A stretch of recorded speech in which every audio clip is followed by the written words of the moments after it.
Vietnam War was a conflict fought from around 1955 until 1975 between North Vietnam and South Vietnam, supported by the USA.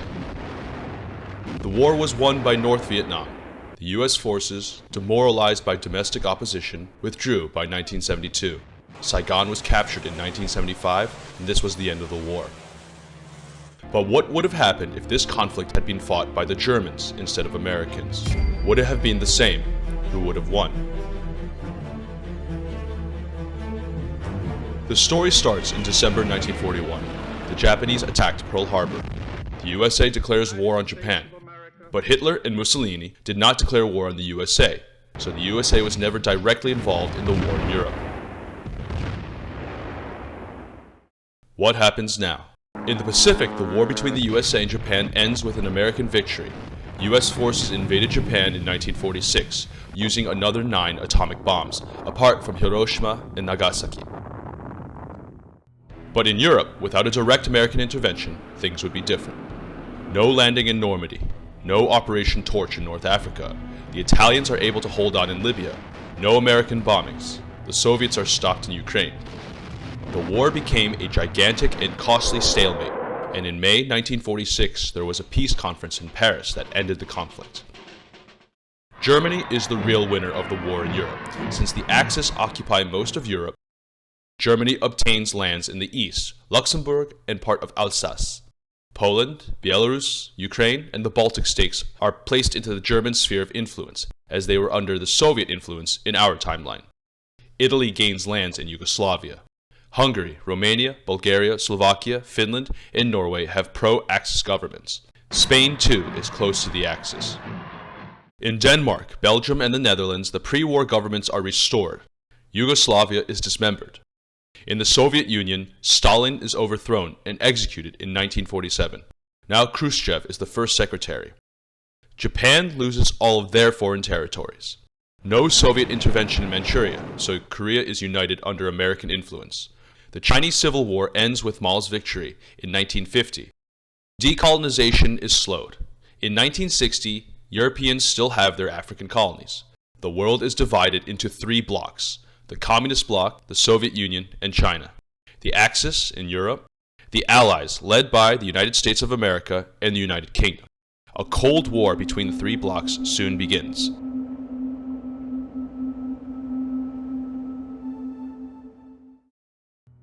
In the following years, Germany became the second world power after the USA. By 1960, the Kriegsmarine has 8 aircraft carriers. In terms of naval power projection, Germany has the second largest navy, with the US being largely the number 1. Germany and Italy still maintain their World War II battleships and heavy cruisers. German aircraft carriers have a displacement of 33 to 55,000 tons. Germany challenges American supremacy in all spheres, like China does in our timeline. In South America, several countries have strong relationships with the Axis.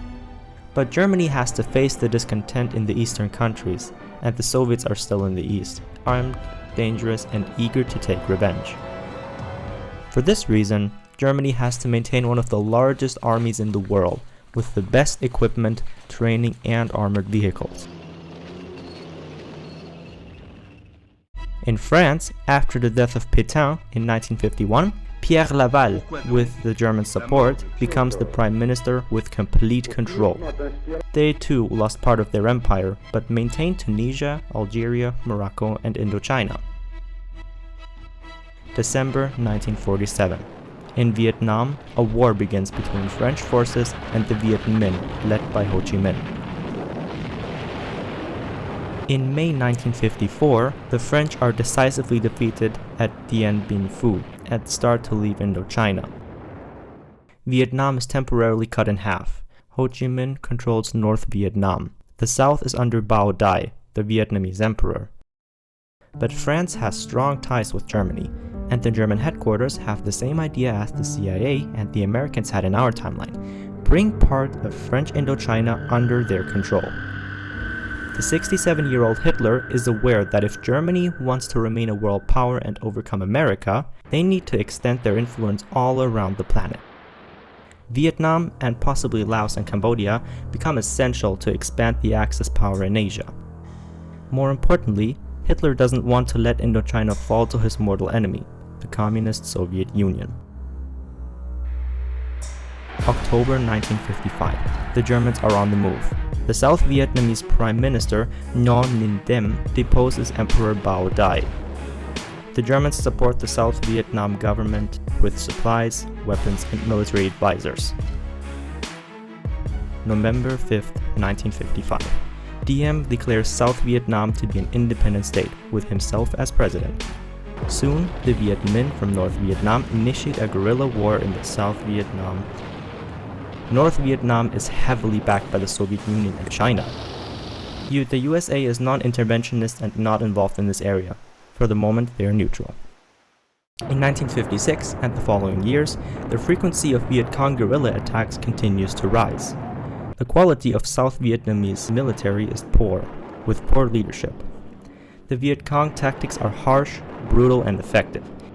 The German headquarters know that it's only a matter of time before the South Vietnamese government crashes. It is corrupt, unstable, and inefficient. Hitler orders to increase the German military presence. 12,000 other German Special Force soldiers and security advisors are sent to Vietnam. Some of the best German Waffen-SS units are moved to Saigon. By 1959, the German military presence in South Vietnam is raised to 90,000 military personnel and advisors. 3 German carriers, the old Graf Zeppelin, the Danzig, and the Hermann Göring, are deployed near the Vietnamese coast.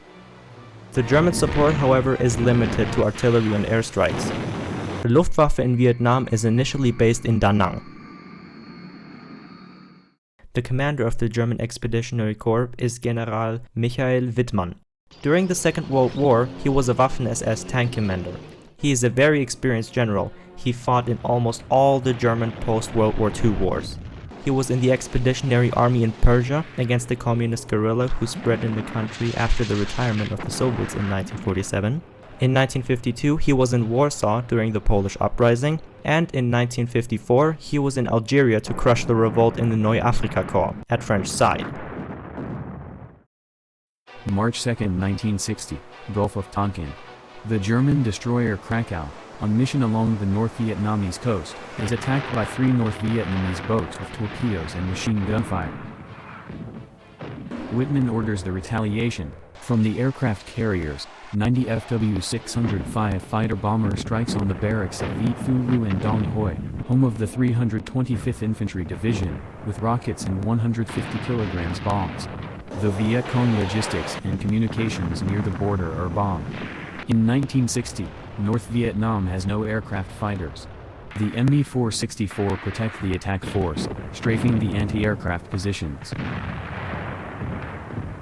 The Messerschmitt Me-464 is the main fighter of the Luftwaffe, as was the Bf-109 during the Second World War. It's the best fighter of the time.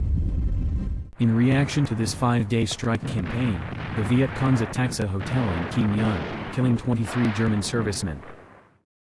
March 13th, in the night, Hitler sends a message to Whitman, ordering him to take all necessary measures to repel any attack against the German personnel, and to prevent further aggressions. The first order of Whitman is the mining of the North Vietnamese port of Haiphong, to impede the arrival of the Soviet aids. Then, the 5th Panzer Division is sent right up the Ho Chi Minh Trail, which is the lifeline of the Viet Congs. Someone told about the limited usefulness of armored tanks in a jungle environment, but they told the same in the Ardennes. However, in this situation the tanks serve largely as infantry support, and mobile artillery pieces. In 1960, the main tank of the Germans is the Jaguar Heavy Tank, or Panzer IX, German official designation, Panzerkampfwagen Jaguar, SD.KFC 403. The Jaguar tank is 9 meters long, 72 tons, main armament a 152 mm gun. The secondary armament is a 20 mm gun, and a 7.62 mm NG3 machine gun. The Germans have other type of tanks. There are the first Leopard, and even an upgraded version of the old Panzer V Panther is still in use. The German uniforms and helmets in Vietnam are similar to those used in our timeline at the end of the war, in fronts like France and Italy. There is no reason to change them.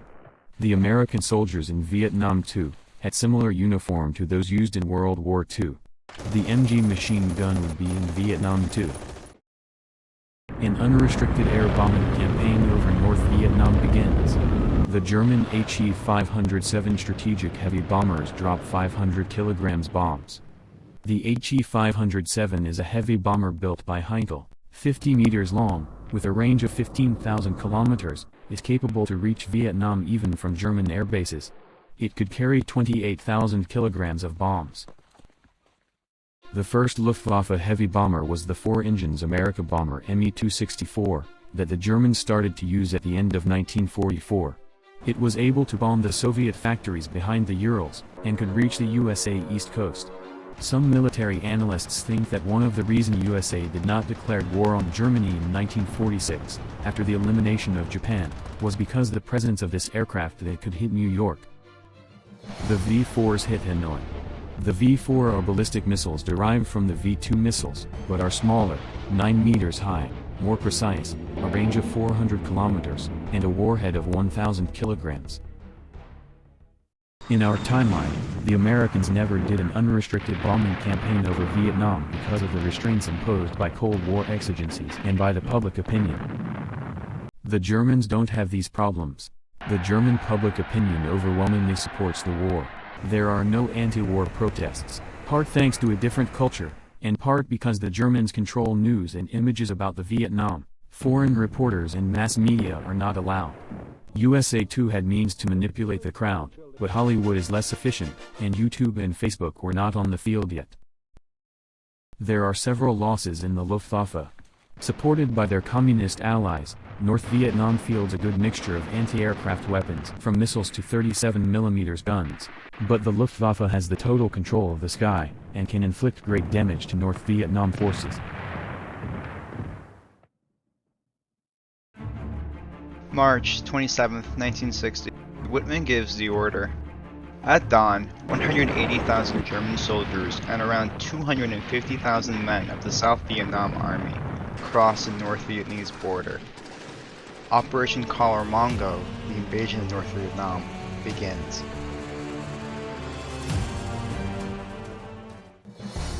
The German advance is rapid. Dong Hoi is taken after 3 days. There are landings at Quang Dong, Kua Lo. The Germans utilize a blitzkrieg-style invasion using Jaguar tanks supported by artillery and aircraft. The People's Army of Vietnam have no methods in stopping the onslaught of tanks as they lack efficient anti-tank weapons and have no tanks at all. Vietnamese cities fall one after the other. Vinh, Tao Ho, Nam Dinh. April 25th, the port of Haiphong is taken. USA Army 2 could have invaded North Vietnam, but they never did it.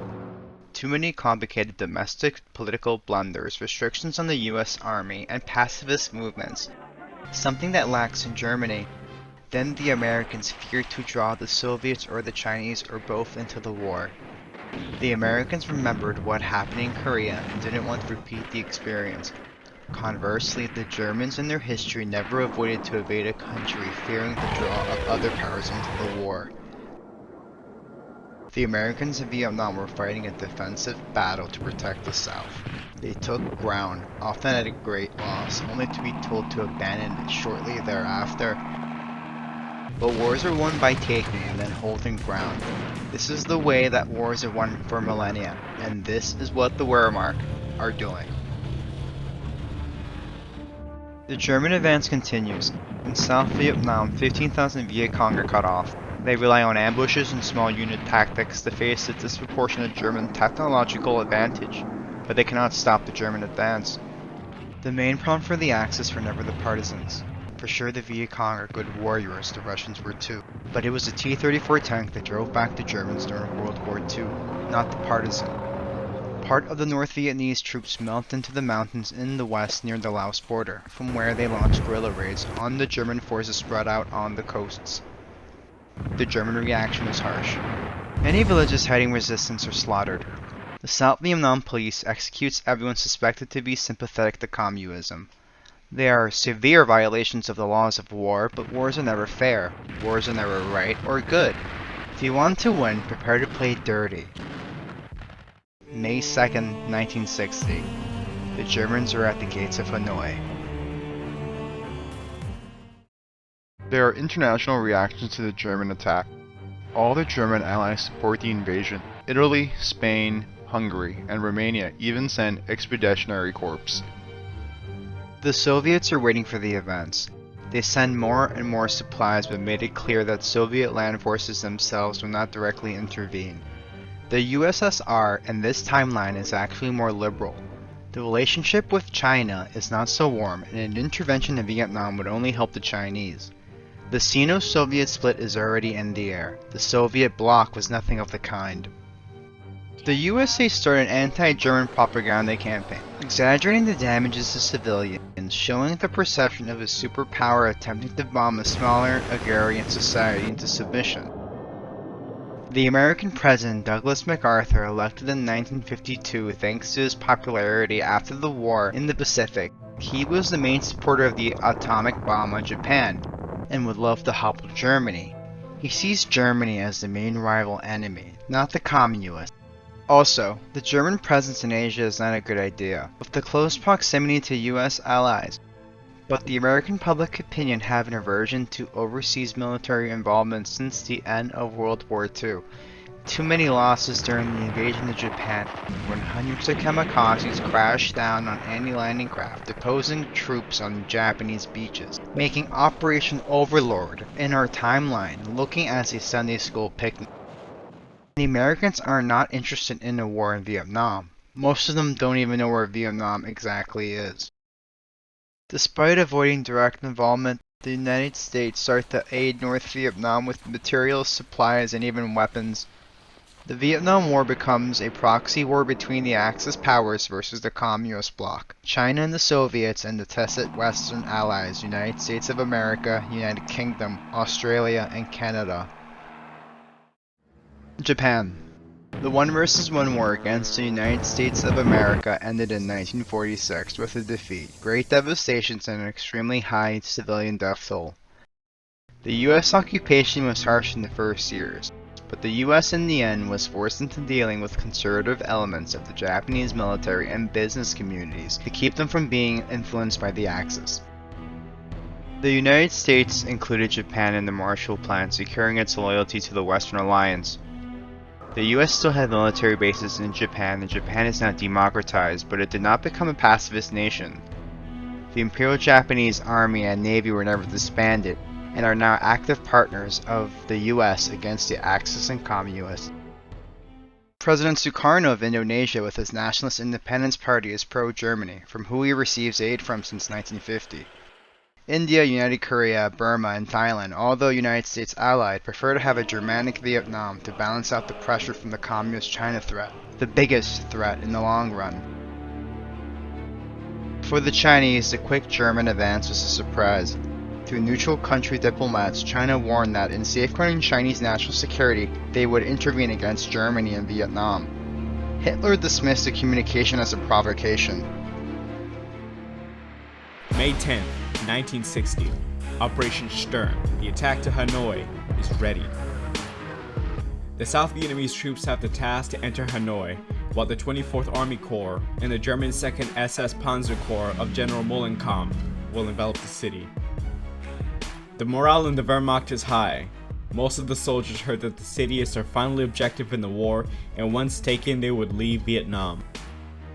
North Vietnamese leadership and what remains of their forces have already withdrawn to the mountains near the Chinese border. Hanoi, already in ruins after days of carpet bombing, is taken after 3 days of battle. The German newspapers have triumphant headlines. The Asian Moscow has fallen. Der Krieg ist vorbei. Hitler congratulates Wittmann, promoting him to Field Marshal. The German forces advance north with little opposition. The People's Liberation Army are moving their best trained and equipped units toward the south since March. German aerial reconnaissance has difficulty sighting Chinese units. The Chinese units only march dark to dark, and during daylight the soldiers remained motionless if an aircraft appeared until it flew away. Chinese officers were under order to shoot violators. There was resistance among many military leaders to confront the Germans in Vietnam, but Mao strongly supported an intervention. China already has the Soviets at the northern border, the USA and Korea.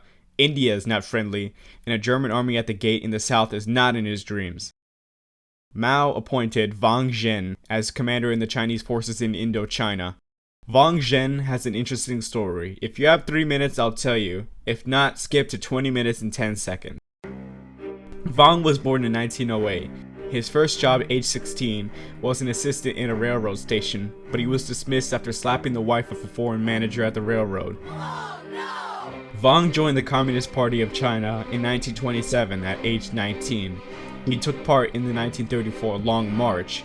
During the Second World War, he fought the Japanese. In 1942, Mao appointed Wang to head a rectification of communist writers. He responded by citing his lack of schooling. Mao responded that it's just someone without much education that I want to deal with these cultural people. In 1950, he was head of the military government in Xinjiang and gained a reputation for brutality towards the Muslim Uyghurs. He wrote to Mao Zedong that they were a troublemaking minority and suggested that they be thoroughly wiped out to avoid any future problems. Mao thought this was too extreme, and Wang was redeployed. Wang Zhen was only one of 2 Chinese commanders who were authorized to carry guns when visiting Mao. May 22nd, 1960. After a heavy artillery barrage, Wang orders 500,000 Chinese troops to cross the Vietnamese border. China has entered the war. In the west, 3 Chinese armies seized Lao Cai, forcing the German 24th Division to retreat. They are veterans, but the Chinese are a human wave. 4 armies take Cao Bang. 2 Chinese armies wipe out the few South Vietnamese forces near Lang Son. The German headquarters was not prepared for the attack.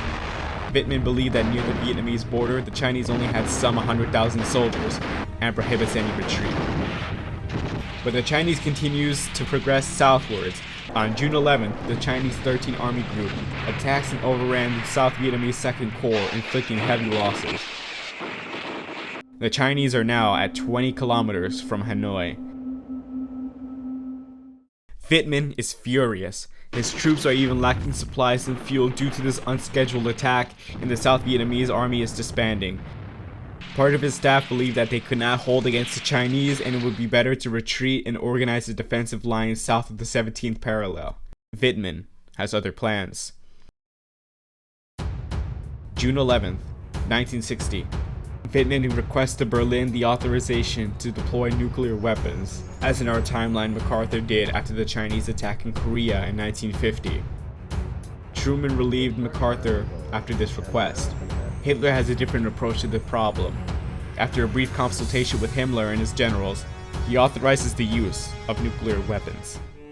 June 12, 1960. At the dawn, the heavy bombers HE-507 leave the air bases in Germany. The Kriegsmarine in 1960 already has ballistic missile submarines, the Type 23rd, 7,000 tons, 150 meters long, capable to launch 16 missiles with through nuclear 250 kiloton warheads, with a range of 5,000 kilometers. Other nukes are launched using the V-4. A total of 28 nukes are launched on cities, air bases, troop concentrations, communication hubs, depots. The genie is out of the bottle.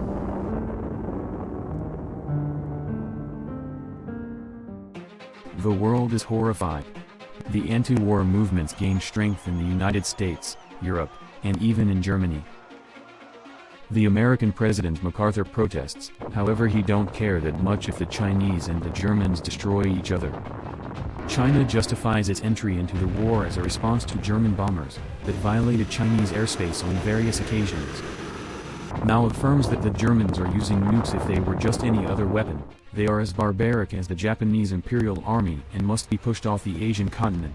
They can't retaliate. The first Chinese nuclear test will be conducted only in 1964. For the Germans and their allies, China is an aggressor, having attacked the German troops in Vietnam. The Soviets agreed to send more military equipment and ammunition to China, more trucks to help deal with the extended supply lines, more heavy artillery, and even some armor. The Soviet Air Force will extend the air cover, but only over the Chinese airspace. Khrushchev can't admit that he is delighted. The Germans are using their precious nuclear weapons in Vietnam rather than saving them for Europe, a much greater prize than an impoverished third world country, as was Vietnam at the time. If the Chinese win, it will be a huge defeat for the Germans. If the Chinese lose, Mao would be even more dependent on Moscow, so the Soviets win either way. Khrushchev contemplates letting the Chinese retaliate with a nuke of their own, perhaps at one of the major ports in South Vietnam. But better let the Chinese to bleed more. It will be easier to take Vietnam under their sphere of influence. The atomic bombing creates serious troubles for the Chinese to supply their forces in Vietnam and send reinforcements. The radioactive fallout zones cut off most of the access to Vietnam from China, but, on the field, the atomic bombings had less effect than expected. The Chinese forces are mostly light infantry units, less dependent on supplies and infrastructures, and the relatively primitive nature of the logistic in Indochina works against the effectiveness of the atomic bombings. The Chinese send more and more men to replace the losses. They never lacked infantry. The South Vietnamese prisoners of war are forced to repair the nuclear damages and to clear out a path through nuclear radiation. The Chinese were already using PALs to repair bombed-out railways and airfields. However, in the short run, the Chinese capability to fight in the Vietnamese front is reduced. They had logistical problems even before the bombings. Whitman launched an offensive on the whole front. The Germans largely control the sky over Vietnam. Soldiers, tanks and material are continued dispatched directly from the port of Hamburg. By late May, at Saigon, are landed some 500 tanks battle-ready. The Chinese armor forces in Vietnam consist in 1,000 of an upgraded version of the Soviet T-34-85. The Type 59, a 36-tons tank, copy of the Soviet T-54, is already in service, but with low numbers. Nothing that can remotely match the Germans' tanks. For a week, severe fighting raged as the Chinese tried to block the German and South Vietnamese advance. On 22nd of June, however, the Chinese withdraw, losing most of the tanks and much of the artillery. Whitman wants to extend the war into China before the arrival of the bulk of the Soviet and American helps, but Hitler orders caution. The war with China is more than enough for the moment. While the German economy is robust, it's getting difficult to support a long and huge military effort, so far from their bases. But Whitman continues the advance. Yen Bay, Tai Nguyen, Cam Pha. After he entered in Lang Son, 10 kilometers from the Chinese border, Hitler orders to relieve Whitman from command. The new commander of the Wehrmacht forces in Vietnam is Henri Joseph Fonet. He is a French. He was born in Setzeriet in 1919, but during the Second World War volunteered for the Waffen-SS, fighting in the Charlemagne Division in Poland and Belarus. After the war, he remained in the German army, becoming one of Hitler's most trusted generals. His first order is to retire the troops and organize a defensive line 100 kilometers away from the Chinese border. The second order is the launch of other 2 nukes, just to keep the Chinese guessing. Then, he asks for a ceasefire. The Chinese government is determined to get revenge no matter what the cost, and reject the ceasefire. Mao is still convinced of the invincibility of the Chinese armed forces after the successful advance of May. On 19th of July, 400,000 Chinese start another offensive, but it turns into severe losses. On 30th of July, the Chinese start a second offensive in the west, where the difficult terrain make hard for the Germans to deploy all their firepower. After initial success, they are halted and repulsed over the following days. The Chinese are unable to keep the front lines supplied. Beyond the damages of the nukes, the Germans keep the air supremacy. Almost half of the Luftwaffe is now in Vietnam. Wang Zhen flies at Beijing several times to convince Mao to start negotiations, explaining the difficulties faced by Chinese forces. The German forces, after earlier defeats, proved much harder to infiltrate by Chinese infantry than they had been in previous weeks. Chinese forces have already lost a third of their front-line combat strength. At the end, Mao agreed with his general. He's highly pragmatic. He knows that the expulsion of the German forces from Vietnam is impossible. Meanwhile, the Germans use nukes as nuts. Neither side will be able to achieve a victory in the near future, and they will probably weaken each other considerably, for the happiness of Americans and Soviets. August the 22nd, 1960, the negotiation for a ceasefire begins. The two sides continue to trade artillery fire all along the front, the German-led forces possessing a large firepower advantage over the Chinese forces. On the 1st of October 1960, all combat activities are officially suspended. On the 27th of October 1960, Liu Shaoqi and Himmler, along with the Vietnamese president Ngo Dinh Diem, signed the Berlin Peace Accords. This officially ends the Vietnam War. It lasted from the 2nd of March 1960 to the 1st of October 1960. 50,000 Chinese troops are allowed to remain in North Vietnam, 40 kilometers from the border, creating a buffer zone that the Chinese needed. Mao can be satisfied. He supported the intervention not to save North Vietnam. Other than an alliance of convenience during the war, the Vietnamese and Chinese never exactly liked each other. One of his goals was to improve his prestige inside the communist international community, fighting what was viewed as the strongest anti-communist power in the world. The war exacted an enormous human cost, more than 2 million of whom were Chinese, the majority of whom were civilians, but the nuclear bombings will cause disease and birth defects for decades. 600,000 Vietnamese soldiers and civilians died, and around 30,000 Germans. War crimes were committed by both sides and included rape, massacre of civilians, bombings of civilian targets, the use of torture and murder of prisoners of war. However, it's a war crime only if you lose, so only the North Vietnamese will be persecuted. The Vietnam War is over. Vietnam is united under Ngo Diem. But the story does not end here. The German nuclear arsenal is now depleted. Hitler never wanted to invest too many resources on the nukes, so despite the high quality of the German nukes, their quantity was always low. Some of the best Wehrmacht units, half of the Luftwaffe, and a consistent part of the Kriegsmarine are in Vietnam, 2 oceans far from the Vaterland.